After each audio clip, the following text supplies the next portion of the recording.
খাদিজা জীবনে একটা ওয়াক্ত নামাজ পড়েনি, এক ওয়াক্ত নামাজ পড়েনি, একটা রোজা রাখেনি, জীবনে একদিনের জন্য পর্দায় থাকেনি। বলেন, তার পুরা জীবন আমি পড়ে দেখেছি, জীবনে কোনোদিন তিনি পর্দায় ছিলেন না। নামাজ পড়লেন না, রোজা রাখলেন না, হজ করলেন না, যাকাতও দেননি, পর্দায়ও নেই। অথচ আল্লাহ সালাম দিয়েছে, জান্নাতে ঘর বানিয়ে পাঠিয়েছে। একটাই কারণ উনি ইন্তেকালের পরে এই বিধানগুলো নাজিল হয়, এই জন্য উনি মানতে পারেন না। কিন্তু আল্লাহ তাকে খুশি হয়ে সালাম দিলেন কেন? জান্নাতে ঘর বানিয়ে সুসংবাদ পাঠালেন কেন? তার পুরা জীবন পড়ে দেখবেন, জীবনে এক সেকেন্ডের জন্যও কোনোদিন স্বামীর মনে উনি দুঃখ দেননি।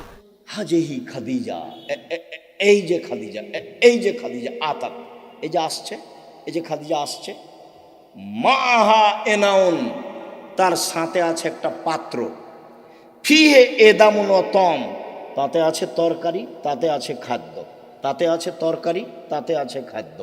ও আপনার কাছে এটা নিয়ে আসছে। শোনেন, মোহাম্মদ সাল্লাল্লাহু আলাইহি ওয়াসাল্লাম, জিবরাইল বলছেন। কে বলছেন বলেন তো? জিবরাইল বলছেন। কাকে বলছেন? আমাদের নবী মোহাম্মদ সাল্লাল্লাহু আলাইহি ওয়াসাল্লাম বলছেন, ফাকরা আলাইহা সালাম আমিন রব্বে হাওয়া মিন্নি, ওকে বলে দেন খাদিজা আল্লাহ তোমাকে সালাম দিয়েছে। খাদিজা, জিবরাইল তোমাকে সালাম দিয়েছে। ও বাশতারা বে বাইতিন ফিল জান্নাহ মিন সাকাবিন, আর বলে দেন খাদিজা তোমার জন্য জান্নাতে একটা ঘর বানানো হয়েছে হীরা মুক্তা মাণিক্য দিয়ে।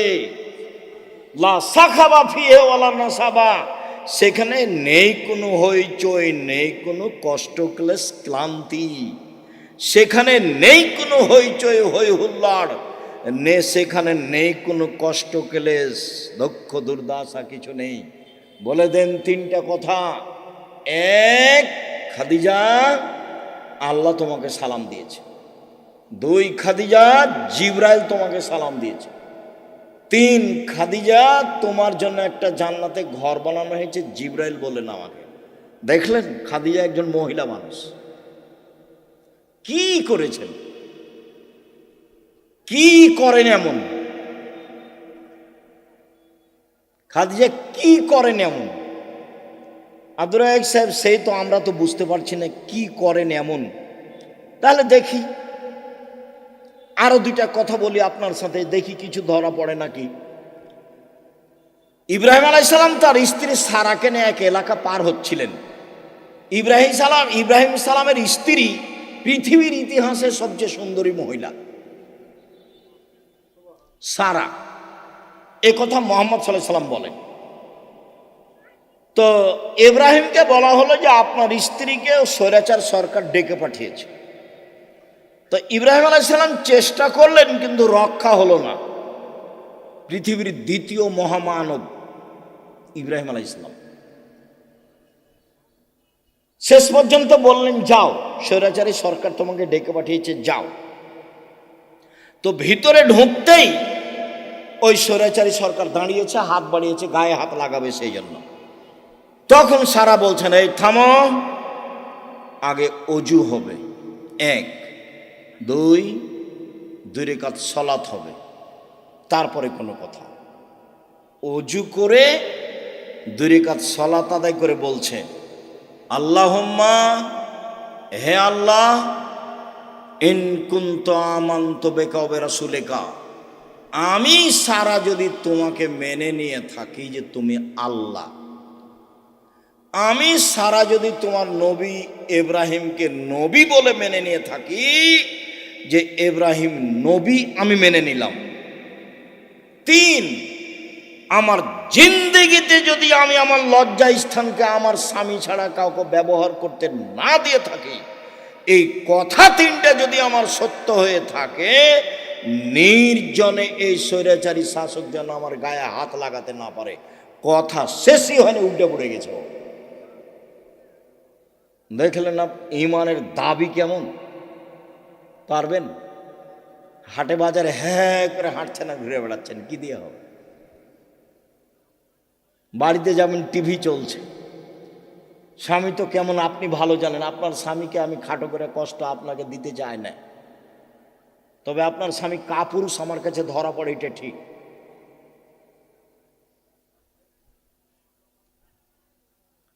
আপনি আমার দিনী বোন, এদিকে এদিকে দেখেন, এক বেশি কিছু আমল নয়, এক আমি নবীকে মেনে নিয়েছি, আমাদের নবী মোহাম্মদ সাল্লাল্লাহু আলাইহি সাল্লাম আমরা মেনে নিয়েছি, আমাদের নবীকে মোহাম্মদ সাল্লাল্লাহু আলাইহি সাল্লাম আমরা মেনে নিয়েছি। দুই, আল্লাহকে মেনে নিয়েছি যে তুমি আছো, সব কিছু করতে পারো, তুমি আজিজ, এ তো মেনে নিয়েছি। তিন, জিন্দেগিতে জেনা করিনি, এইটা আমাকে দিতে হবে, দিয়ে দাও। আল্লাহ বলেন ঠিক আছে দিব। ও মানুষ, আমি মানুষ নাই, ও পারে আমি পারি না, তাকে দেয় আল্লাহ, আমাকে কেন দেয় না? দিবেই তো, দিতে হবে। আমি যেটা চাচ্ছি সেটা আল্লাহকে কি করতে হবে? দিতেই হবে। দেরি হলেও দিতে হবে, দিতেই হবে। আমি মানুষ, আমি অধিকার রাখি। আমি পাপী হলে কি হবে? আমি তো বলছি আমি গুনাহগার, তুমি আমাকে ক্ষমা করো, এটা আমাকে দিয়ে দাও। আমি তো বলছি, আমি তো মানুষের কাছে চাই, ধর্ণা ধরে বলিনি যে এই করেন সেই করে দেন, তুই আপনি কত ভালো মানুষ, আপনি অমুককে দিয়েছেন, এ তো আমি কাউকে বলতে যাইনি, আপনাকে বলছি, তোমাকে বলছি, করে দাও। এদিকে দেখেন, হাজেরা বলছেন যে ইব্রাহিম আলাইহিস সালাম আমাকে কাবা ঘরের পাশে রেখে চলে যাচ্ছে, তা আমি পিছে পিছে হাঁটছি আর বলছি, আইনা তাজহাবা ইব্রাহিম, ইব্রাহিম আপনি কোথায় যাচ্ছেন? আইনা তাজহাবা ইব্রাহিম, ইব্রাহিম আপনি কোথায় যাচ্ছেন? অর্থাৎ রকুন বিহাজালদি লাইসা ফি ইনশাআল্লাহ শাই, আপনি আমাকে এমন একটা উপত্যকায় ছেড়ে যাচ্ছেন যেখানে মানুষজন তো নেই, নেই পশু প্রাণী, ঘাস পাতাও নেই, কিছুই নেই, আপনি আমাকে কিছু বলবেন না? এরকম নির্জন মরুভূমিতে রেখে যাচ্ছেন, না কথা বলছেন না, যেতেই আছেন। তো স্ত্রীও পিছে পিছে হাঁটছেন, এক পর্যায়ে বলছেন, আল্লাহ আমার আকা, আল্লাহ কি আপনাকে এইভাবে চলে যেতে বলেছেন?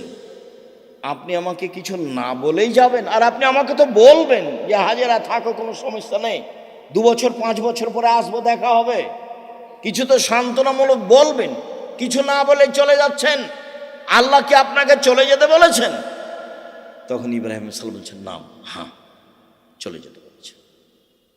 তখন তিনি বলছেন, ফালাই সাইয়্যিদুল্লাহ তাআলা, ঠিক আছে, আল্লাহ আমাকে ধ্বংস করবেন না। ধ্বংস করবেন না মানে উনি কি খেয়ে থাকবেন?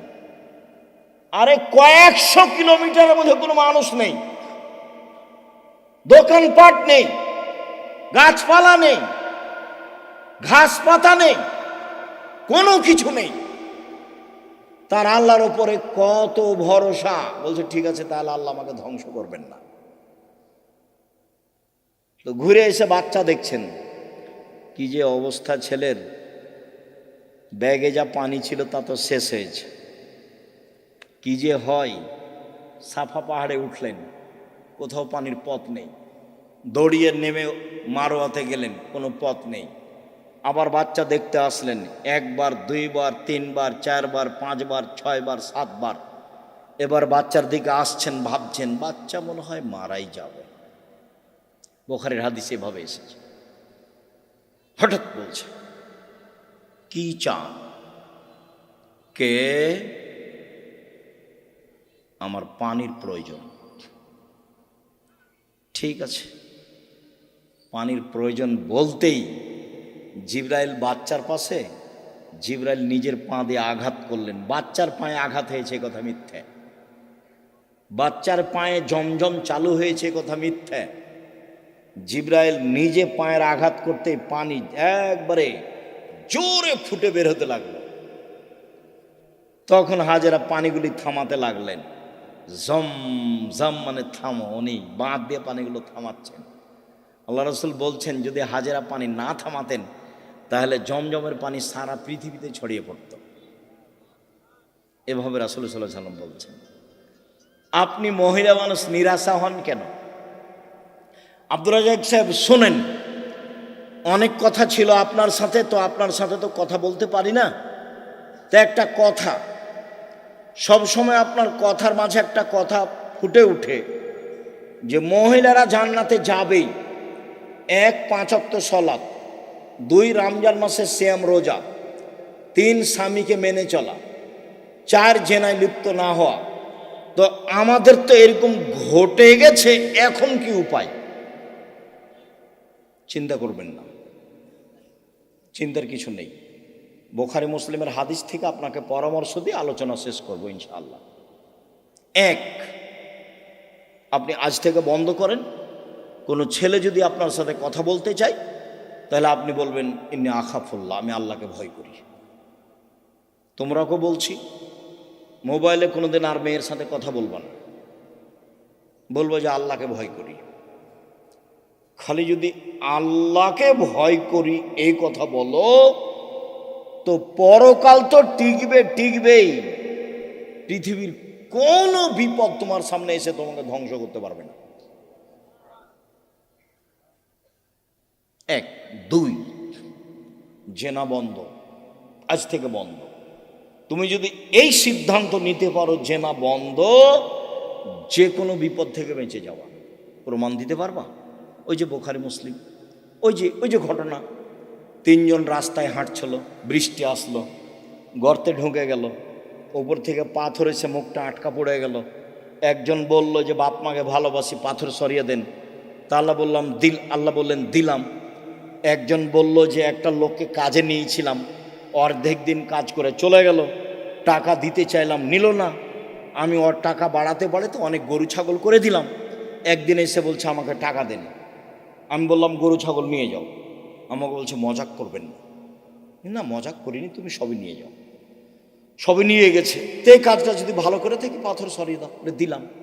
তার একজন বলছে আমার চাচাতো বোনের সাথে আমি জেনা করতে চেয়েছিলাম, তো আমাকে 200টা স্বর্ণ মুদ্রার কথা বলেছিল। আমার চাচাতো বোন ভেবেছিল আমি গরিব মানুষ, টাকা সংগ্রহ করতে পারবো না স্বর্ণ মুদ্রা। আমি হাড় ভাঙা পরিশ্রম করে লম্বা সময় 200 দেরহাম দেনার জমা করে তাকে দিলাম। আমি জেনায় বসেছি, জেনা করব। তখন আমাকে বলছে দেখ আল্লাহকে ভয় কর, আমাকে অসতী প্রমাণ করিস না। দেখ তুই আল্লাহকে ভয় কর, আমাকে জেনাকারিনী মহিলা হিসাবে গণ্য করিস না, আমাকে অসতী প্রমাণ করিস না। তা আমি অন্যায় করিনি, উঠে গেছি। তো দাও তাহলে পাথর সরিয়ে দাও। তো আল্লাহ বলছেন দিলাম। এ দেখ, বোঝা গেল না কথা?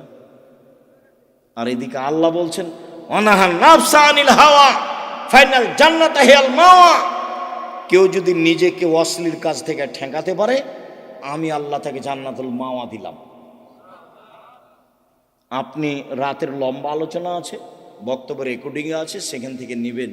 আপনাকে নেওয়ার জন্য আন্তরিকভাবে অনুরোধ জানিয়ে কয়েকটি জরুরি কথা, চলাচল বন্ধ করে কথা শুনবেন। আর আমি কোনো সময় আসলে আমার একটা অনুরোধ রক্ষা করবেন, কাজ মাথায় করে নিয়ে আসিয়েন না। আপনি যখন রাস্তায় হাঁটেন, গল্প করেন, তখন আপনার কাজটাকে আমি ঘৃণা করি, আমাকে ভালো লাগে না। আর আমি আমার কথার উপরে খুব বিশ্বাসী যে আমি কোরআন হাদিসের কথা বলি। আমার জীবনে আমি কোনোদিন রূপক অপ্রয়োজনীয় কথা বলিনি। তো আপনার হেঁটে বেড়াটা, আপনার গল্প করাটা, আপনার চায়ের স্টলে বসে থাকাটা, এটা আমি ঘৃণা করি। কাজে এই সময় আপনি আমাকে কাজ দেখাবেন না। কি করবেন? গিয়ে দোকানে বসে থাকবেন, নাহলে বউয়ের সাথে গিয়ে ঝগড়া লাগাবেন। কি কাজ আছে? আমি তো আপনার এলাকায় থাকি, যে আপনার কাজ আমি খুব ভালোভাবে বুঝি। আর জমি জায়গার চাষ যদি বলেন, তা আমার আব্বা কৃষক মানুষ ছিলেন, আমিও কৃষকতাকে ভালো বুঝি। জমি চাষ করা, কিভাবে ধান উৎপাদন হবে, কিভাবে আমার আব্বাকে আমি দেখেছি। কাজে আপনার কাজকর্ম আমি ভালো জানি। উপার্জনের পথ 4টা। এই ছেলে, উপার্জনের পথ কয়টা? 4টা। 1 দিন মজুরি, সন্ধ্যায় টাকা শেষ হবে। 2 চাকরি, 25 দিনে সাধারণত টাকা শেষ হবে। কয়দিনে? 25 দিনে, বাকি 5 দিন ধার কর্য করে চলবে। 3 জমি চাষ, মাস শেষে বছর শেষে লাভ লস সমান বা লস বেশি। এবার আলুতে খুব লস থাকলো। 4 ব্যবসা। তখন আল্লাহ রসুল বলছেন সত্যবাদী বিশ্বস্ত ব্যবসায়ীরা নবীর সাথে থাকবে। তাহাজ্জুদ পড়ে থাকা যায় না। 2টা মেয়ের লালন পালন করলে নবীর সাথে থাকা যাবে। 2টা মেয়ের, 3টা মেয়ের লালন পালন করলে নবীর সাথে থাকা যাবে। একটা সহজ পথ নবীর সাথে থাকার, কি? সত্যবাদী বিশ্বস্ত ব্যবসায়ী। আমি বলিনি এই কথা, এই কথা মোহাম্মদ সাল্লাল্লাহু আলাইহি ওয়াসাল্লাম বলছেন। আত্তাজির আসাদিক আল আমিন এখনো ইয়ামাল কিয়ামামা শুহাদা ও সিদ্দিকুন নবীন ও নবী। সত্যবাদী বিশ্বস্ত ব্যবসায়ীরা বিচারের মাঠে সিদ্দিক, শুহাদা, নবীদের সাথে থাকবেন। এটা আমার মুখের কথা নয়। 2, আর তিজারাত মাল কি যে বল হালাল, ব্যবসাতে মিথ্যা কথা এসে যায়, ব্যবসায় কসম চলে আসে, ফাসুবহু বিসাদকা, দান করে মিটিয়ে দাও।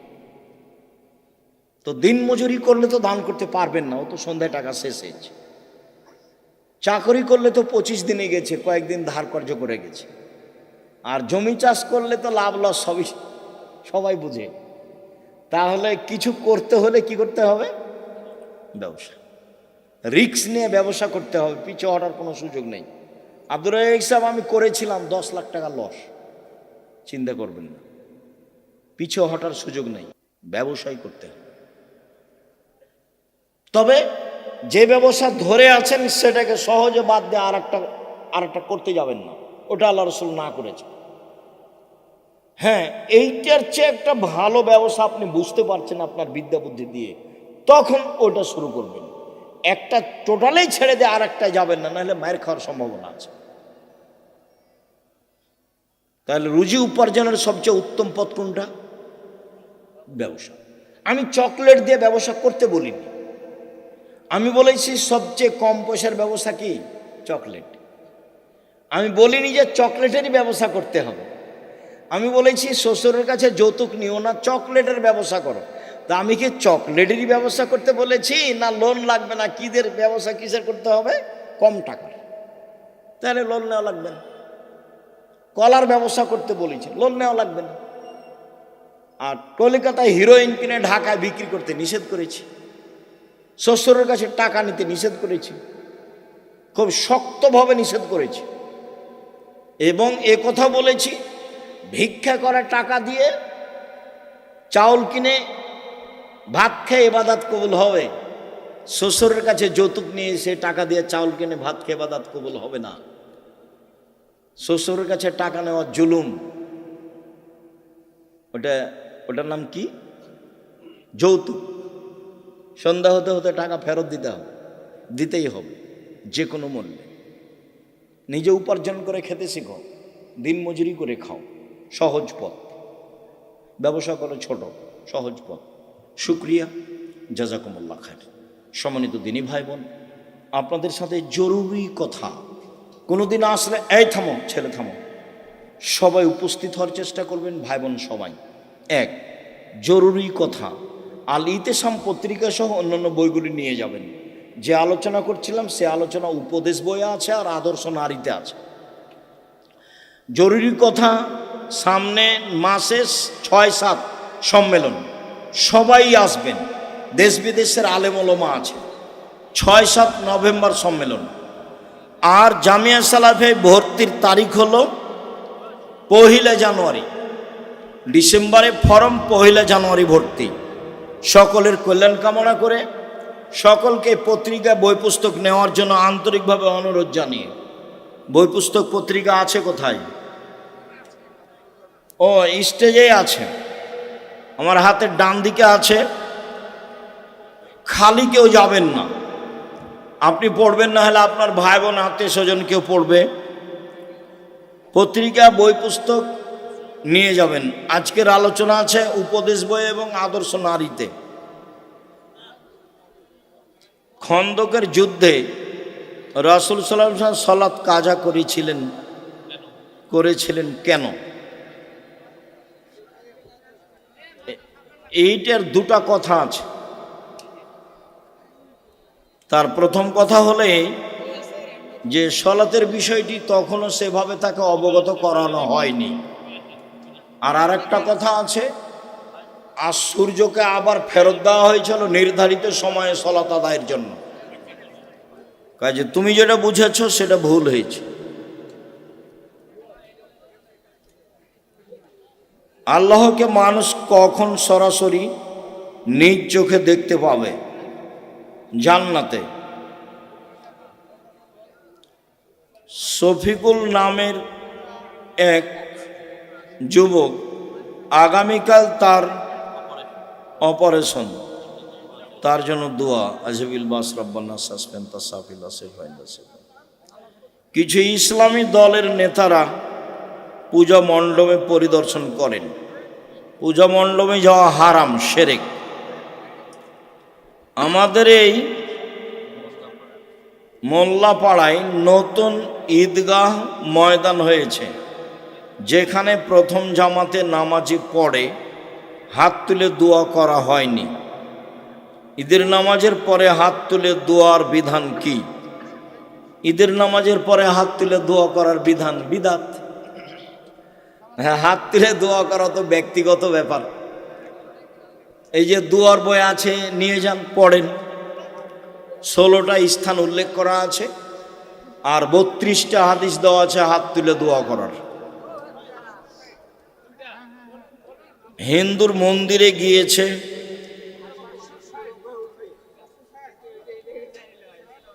তারাবি ও তাহাজ্জুদ নামাজের পার্থক্য কি? তারাবি তাহাজ্জুদ একই। তারাবি পড়লে তাহাজ্জুদ পড়তে হবে না, তাহাজ্জুদ পড়লে তারাবি পড়তে হবে না। কোন ইসলামী দলকে ভোট দেব,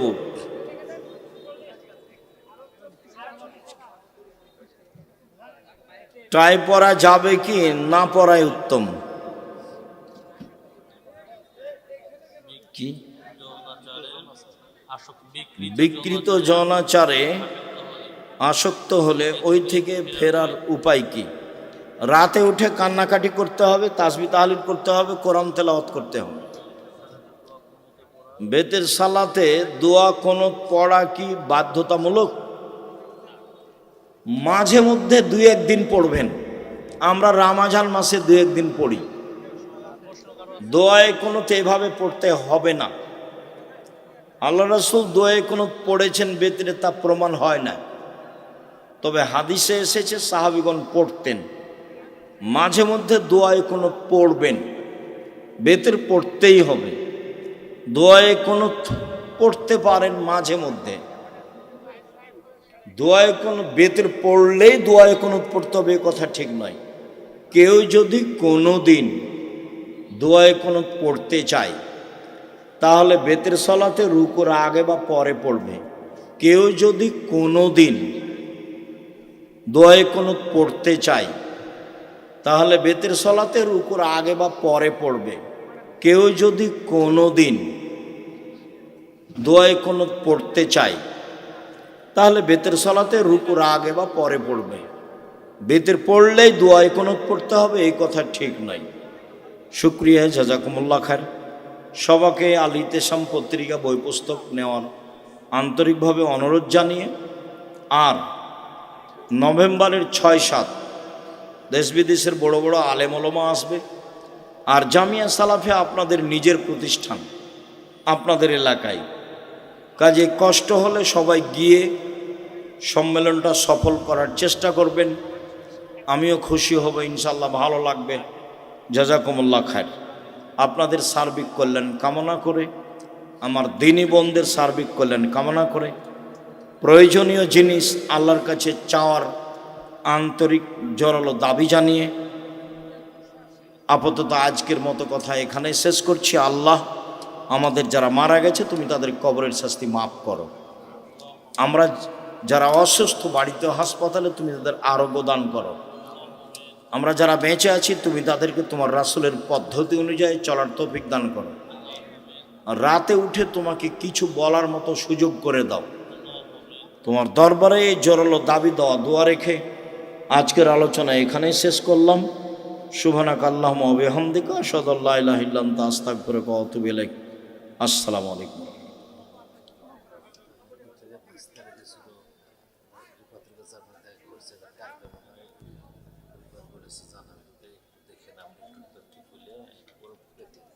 আচ্ছা, আসসালামু আলাইকুম।